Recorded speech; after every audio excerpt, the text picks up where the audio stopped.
আসসালামু আলাইকুম, আশা করি সবাই ভালো আছেন। আপনাদেরকে আগের একটা ভিডিওতে বলেছিলাম যে আমি জিঙ্ক সালফেট, অ্যামোনিয়াম নাইট্রেট সহ বেশ কিছু কেমিক্যাল নিয়ে এসেছি আমার সলিউশন বানানোর জন্য। তো এর মধ্যে আমি জিঙ্ক সালফেট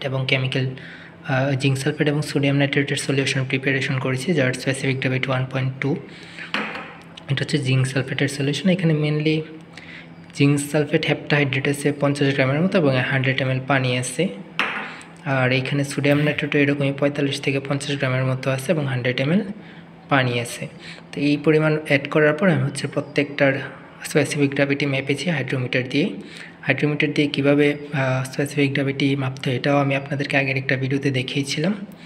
তো হাইড্রোমিটার দিয়ে স্পেসিফিক গ্র্যাভিটি মাপার পরে 1.2 পেয়েছি, তখনই সলিউশনটা আমার পারফেক্টলি প্রিপেয়ার্ড হয়েছে। শুরুতেই 1.2 ছিল না, আমার কিছু কম এসেছিলো, এই কারণে পরবর্তীতে আবার একটু এক্সট্রা লবণ অ্যাড করে, অর্থাৎ সোডিয়াম নাইট্রেট এবং জিঙ্ক সালফেট অ্যাড করে যতক্ষণ না স্পেসিফিক গ্র্যাভিটি 1.2-তে পৌঁছেছে ততক্ষণ পর্যন্ত অ্যাড করেছি। তারপর আবার হাইড্রোমিটার দিয়ে মেপে একেবারে কনফার্ম হয় যে স্পেসিফিক গ্র্যাভিটি 1.2 হয়েছে, তারপর এই রিয়েজেন্ট বোতলে রেখেছি।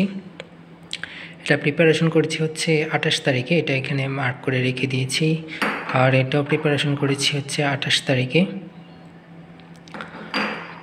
আপনারা যদি চান এটার স্পেসিফিক গ্র্যাভিটি আসলে 1.2 হয়েছে কিনা মেপে দেখাই, তাহলে কমেন্ট বক্সে জানাতে পারেন, তাহলে আমি পুনরায় আবার হাইড্রোমিটার দিয়ে মেপে দেখাবো। এটারও একই অবস্থা, এটারও স্পেসিফিক গ্র্যাভিটি 1.2 হাইড্রোমিটার দিয়ে অলরেডি মাপা আছে। মাপার পর এখানে রিয়েজেন্ট বোতলে অ্যালুমিনিয়াম ফয়েল দিয়ে রেখে দিয়েছি, যাতে এগুলোর কোনো চেঞ্জ না হয়। আশা করি ভিডিওটা আপনাদের ভালো লেগেছে। তো আপনারা যদি চান এটার স্পেসিফিক গ্র্যাভিটি 1.2 এটা হাইড্রোমিটার দিয়ে মেপে দেখাই ভিডিওতে, তাহলে কমেন্ট বক্সে জানাতে পারেন। এগুলো দিয়ে মেনলি আমি ল্যাবে কাজ করব। কী কাজ করব এটা জানতে সাথেই থাকুন, এবং কীভাবে কাজ করি সেটা জানতে আমার ইউটিউব চ্যানেলটি সাবস্ক্রাইব করে রাখুন। ধন্যবাদ সবাইকে।